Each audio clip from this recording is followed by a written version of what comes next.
Pnawn da pawb y crowd sy'n siawn I gyd i'r cyfarfod heddiw y cynhordd Charlie McCurby dwi a fi ydi o'r ymenydd y cynor. Can I welcome everyone to today's meeting, which is a hybrid meeting? The meeting will be live streamed and recorded and will be available for viewing after the meeting. Should the live streaming fail, the meeting will continue and a recording will be available through the Council's website following the conclusion of the meeting. Can I remind members that translation facilities are available and for those attending on Zoom to choose your language of choice. For those wishing to speak in the chamber, please raise your hand. For those on Zoom, please use the raised hand function. We will alternate between speakers in the chamber and on Zoom.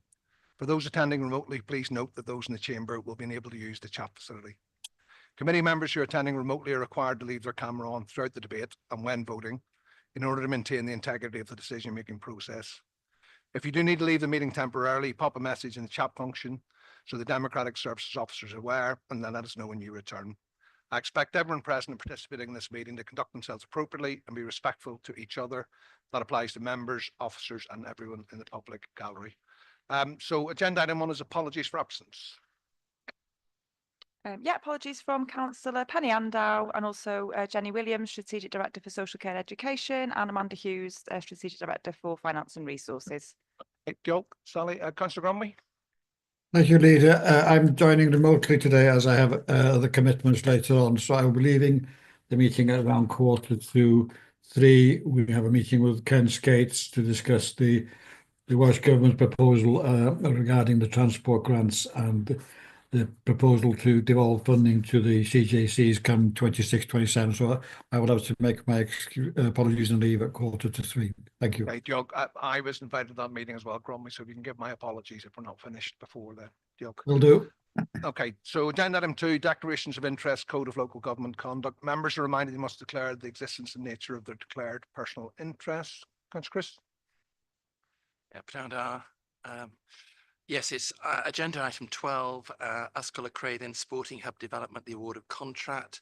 I'm nominated by the council to be a governor of this school, so I do have a personal interest, but it is only personal, so I will stay in the chamber and participate. Thank you. We'll record that, Gil. Chris, any other declarations of interest, members?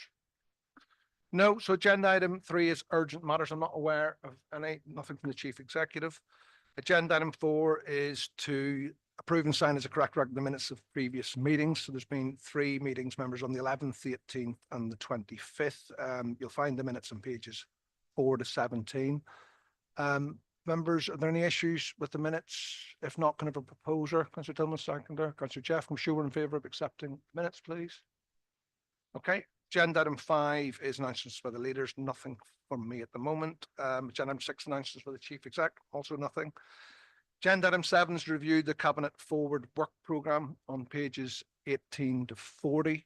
Members, any observations or comments on the Forward Work Plan? If not, can we just show we're in favour of accepting them? Okay, thank you. So we'll move on to the first substantive item, which is 8.1, which sits within my portfolio. So it's a charter for the bereaved, families bereaved through public tragedy. So the purpose of this report, members, is to seek approval from Cabinet on behalf of the Council to adopt this charter. The charter stems from the work of Bishop James Jones, who's the former Bishop of Liverpool, and he was commissioned by the Home Office following the second Hillsborough inquest in 2016 to undertake a review of the family's experience following the disaster.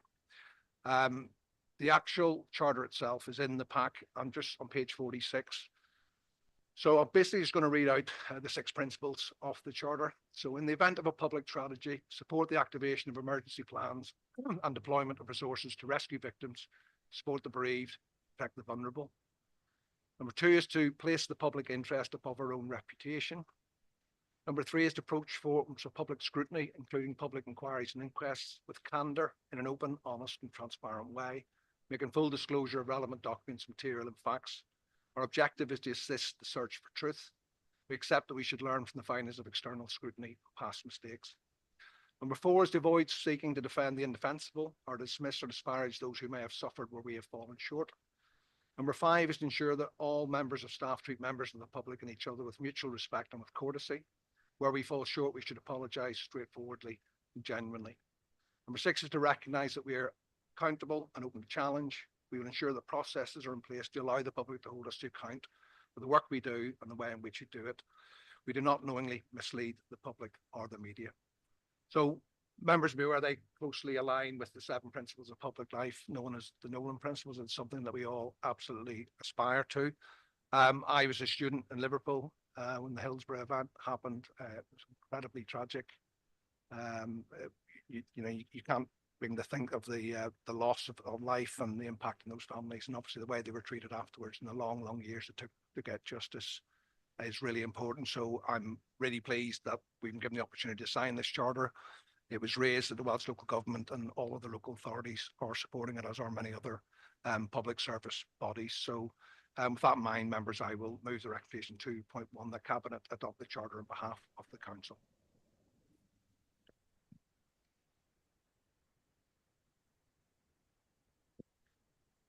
Okay. Councillor Gromley.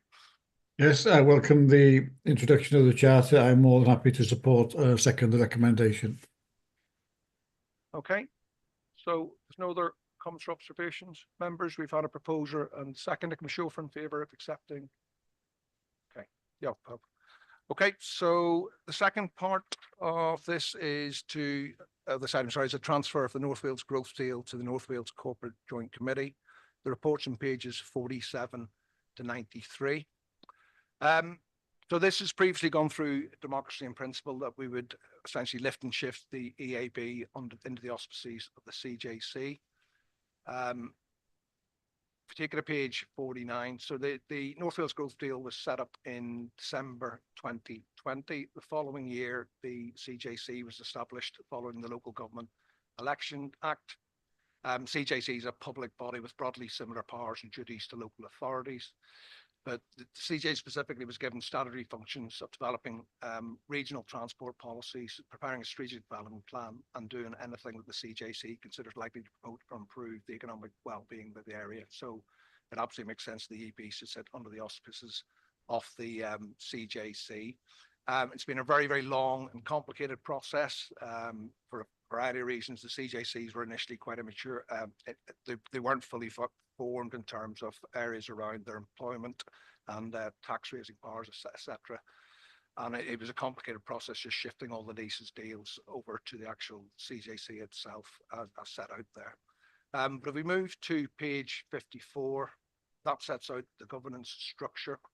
So you'll see there's an economic wellbeing subcommittee. The voting membership remains the 6 local authority leaders. The co-opted non-voting members are 2 colleges and 2 further education colleges and the universities.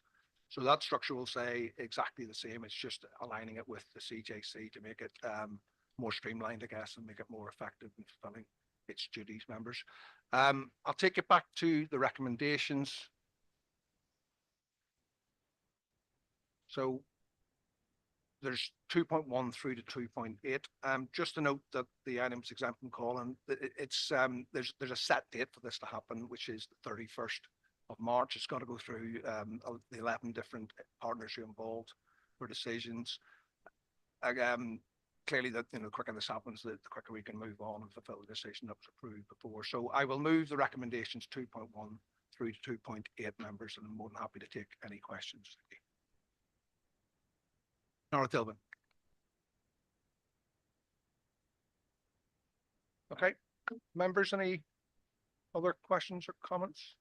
No. Okay, so we've had a proposal, we've had a sector. We're sure in favour of accepting the recommendation, members. Okay, deal. So agenda item 9, sustainable economy portfolio. It's the UK Government Shared Prosperity Fund Transition Year 25 to 26 project allocations. I'm going to bring Matt in here just because the second section sits within the confidential. I just want him to give an explanation as to why that is, if you would, Matt.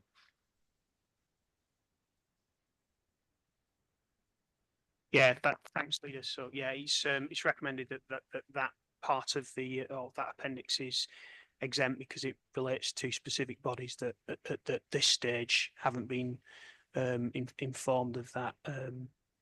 And it hasn't actually gone for approval yet, so it's only at that point that they will be informed. So for that reason, it's proposed that that's exempt as identifying those bodies.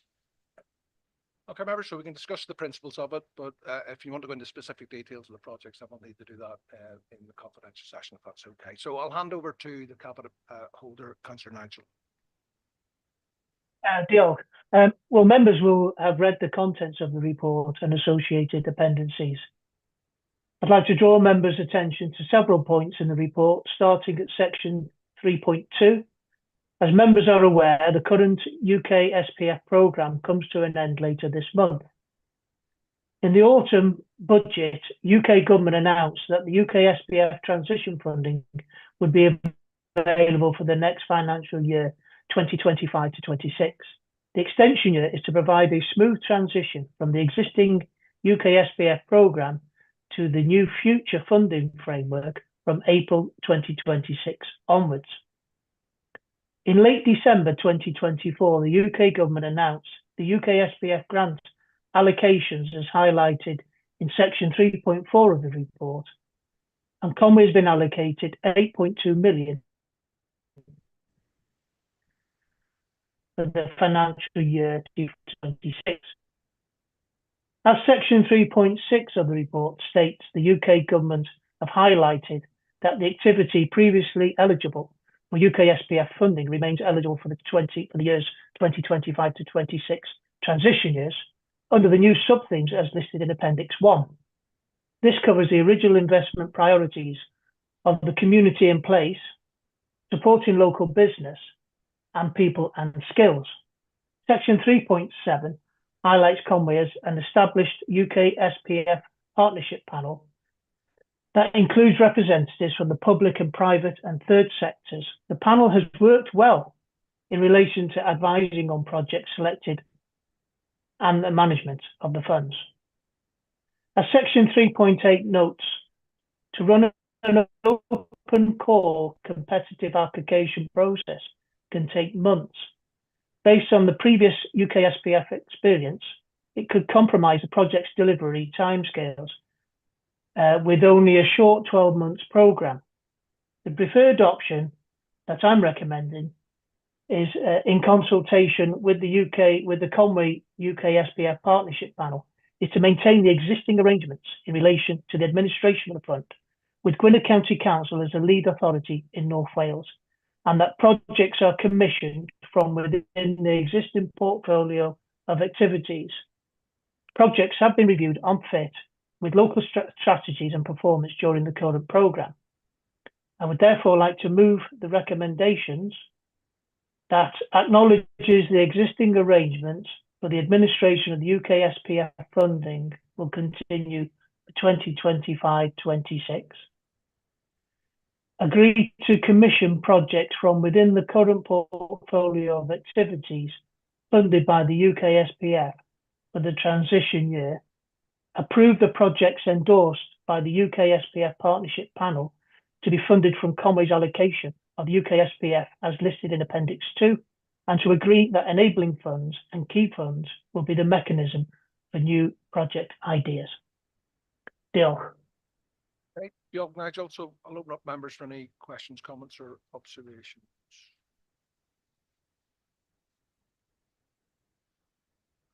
Paul Clarkin. Thanks, Charlie.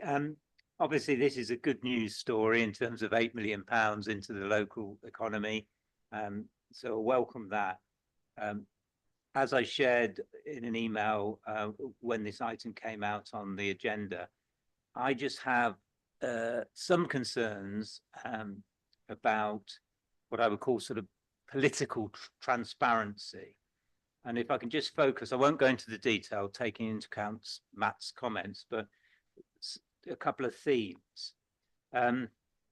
Within this programme, there's a significant sum of money being allocated to a regeneration project. Welcome that. But my concern is that we have this panel, but in the sort of public domain, we don't have, if you like, the criteria by which a specific regeneration project will be prioritised over others. And I think that is a concern. And it's not to say the particular one in the programme isn't the priority. It's the process by which that project received this sort of higher status and then this very significant sum of money. The second issue, which again I argued previously on the Shared Prosperity Fund, I'm very conscious that a significant number of staff, our employees, are in part or in whole, their wages are paid through this project. Again, that's a positive, but then my concern is, and I've quizzed Fran Lewis about this, and she said, well, we don't keep centrally the information about how departments are funding these staff. So the staff that part of their wages or all their wages are paid through the Shared Prosperity Fund, we don't have a sort of total figure across the local authority. And the reason I've raised that is because obviously all these grants are usually year by year. And therefore, in my view, not only should the public know how many staff we're employing through these grants, but also in order to plan the contingencies going forward.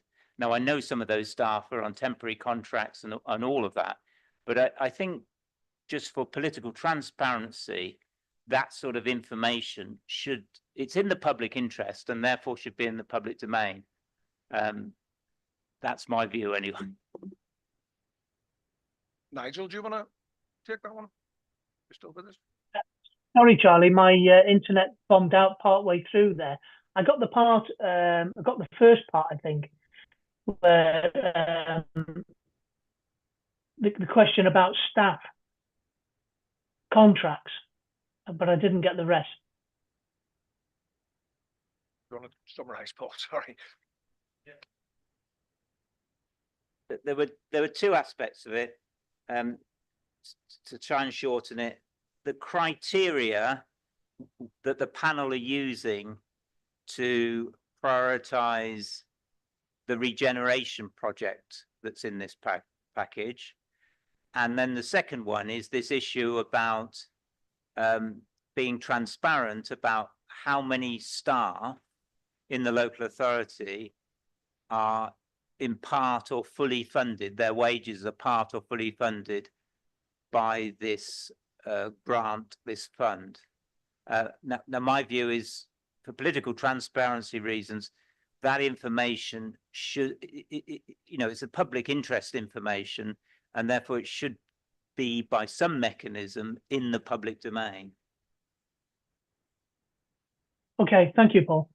Well, all the projects come through the Shared Prosperity Project Board, which has, I sit on there, as does Charlie. But we have third-party organisations on there. I'm trying to think, it's the small business, I think it is. CBSC Group on there, as well as, yeah. So we have a very good debate on projects that come forward and prioritise them that way. As for staffs that are employed, whose employment is funded through the fund, there are a number, I must admit, but those staff knew that they were time limited contracts, and should any of the managers feel that their employment should continue, they will seek other funding options to retain those members of staff. Come on, I accept that and I understand that. All I'm saying is that the panel, the board that meets to do this, obviously they will have established in their discussions some criteria about how they would support and therefore prioritize the priority regeneration project, which is in this list. What I don't understand is what that criteria is and why regeneration projects across the council were not given the same priority. Now, I'm not in a sense, it would be good to know the names of all the regeneration projects which were considered, but even if that wasn't possible, the criteria that was used to give that one this heightened status. On the second issue, I don't understand why it's not possible as a council to say, this is the number of posts in the local authority that we are funding through Shared Prosperity Fund. So it's not that the people on the panel don't know that information. My concern is that information is not in the public domain. So I'll bring an officer in, Paul, but just to be clear, the panel only looks at the key funds, which is the lower amounts below $250,000. All the larger projects were walked through the democratic process and approved individually. I'll bring Sarah in on some of the specifics about the criteria and the other issue about grant funding. Diolch, Leader. There are obviously criteria which are set for the SPF by the government, so the panel are looking through those, and that criteria is readily available to see online if you would like to take a look at that. In terms of the number of staff, we have 40 staff on SPF funded contracts that would be at risk if the SPF funding came to an end. As Councillor Nigel mentioned, their staff who have been given time limited contracts, as often happens when we have grant funding, where managers think that the job should continue, that it's fundamental, or that there's reasons for it continuing. Managers in the council are quite adept at looking for alternative grants. I'm sure you will be aware, Councillor Paul, that we do have lots of grant funding coming into the council, funding a whole range of jobs. So we are all quite used to the fact that there are grants that come and go. But yeah, there's 40 jobs that are specifically SPF funded that when that particular funding comes to an end, they are likely to be at risk unless their managers decide to go for funding elsewhere. Thank you. Thank you. Councillor Julie in the chamber, and then Councillor Cheryl online. Yeah, just really briefly to say this is a positive thing, isn't it? It's really good to see that support that's going into our communities, whether that's through our businesses, small local businesses, whether that's through projects that are supporting perhaps some of our more vulnerable people, certainly through employment and training. There's great work that's going on there, especially those who are sort of further away from employment and training. There's really great opportunities through this funding to support them back into that work. And yeah, just to say it's good. I'm happy to support that this continues. Obviously, we don't know exactly what it's going to look like moving forward, but yeah, this is a positive news story to see ongoing support for our communities and to support where, you know, we're all aware that in terms of charities or in terms of some of those community, small businesses, you know, the grant funding hasn't been readily available over recent years. So the fact that this is in place has made a real difference. So yeah, just wanted to highlight the fact that this is a positive thing. Thank you. Okay, Councillor Cheryl online. Thanks very much, Leader, for letting me speak. Yeah, first of all, agree with Councillor Julie about the support this is giving to the vulnerable in the community. Really, really important. Very good news with that.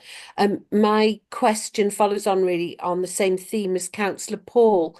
Can I ask Councillor Nigel that the minutes of the Conway UK Shared Prosperity Fund project board be circulated routinely to all members for their information, because we're dealing with huge sums of public money, and it's of great interest to all of us members. So I think it would be really helpful if Councillor Nigel could circulate the minutes of the boards to all members. Thank you. Diolch.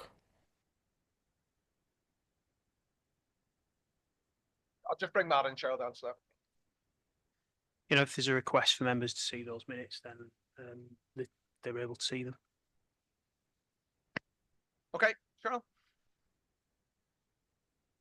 Well, it would be handy if, I mean, it would be really handy if they were circulated as routine, Leader, rather than having to specially request them. I'm sure all members would really appreciate that. Thank you. Yeah, that's fine. That can be arranged. Thank you, Matt. Cheers. Okay, Cynhyrch Dilwyn. Gai na hefyd gair o werthfawrogiad ar ran y busnesau cymunedau sydd wedi manteisio o'r arian yma. Ac dwi isio hefyd llongyfarch swyddogion o fewn y sir yma am y gwaith maen nhw wedi wneud i sicrhau bod yr arian yma yn mynd allan i busnesau ac i gymunedau. Ac maen nhw wedi gweithio'n galad. Tîm bach, maen nhw wedi gweithio yn hynod o ddygyn yn ystod yr amser sydd bod, a fel da ni gyd yn gwybod, mae'r amser hlen wedi bod yn gymarol fyr. Felly, dwi'n meddwl bod yna neb wedi eilio cynigiad, ond mi faswn ni yn falch iawn o gwneud hynny, bod ni'n derbyn argymelliad. Diolch yn fawr. Okay, diolch Dilwyn. Okay, members, any other comments or observations? No, so we've had Councillor Nigel propose, Councillor Dilwyn second. Can we show over in favour of second recommendation? Okay, thank you. So agenda item 10, exempt items, Local Government Act 1972, section 100A and schedule 12A, access to information. Consider passing a resolution of the provisions of section 100A brackets 4, the above act to exclude the press and public from the meeting during consideration of the following items, as it is likely that if present, there will be disclosure to them of exempt information as defined in paragraphs 12, 14 of part 4, schedule 12A of the Local Government Act 1972. The reasons that are outlined on pages 101 to 104. If we're happy to move into private session, can I have a proposer? Is it Chris, seconder, Councillor Jeff? We're sure we're in favour, members? Okay, so we'll just wait until we're in private session.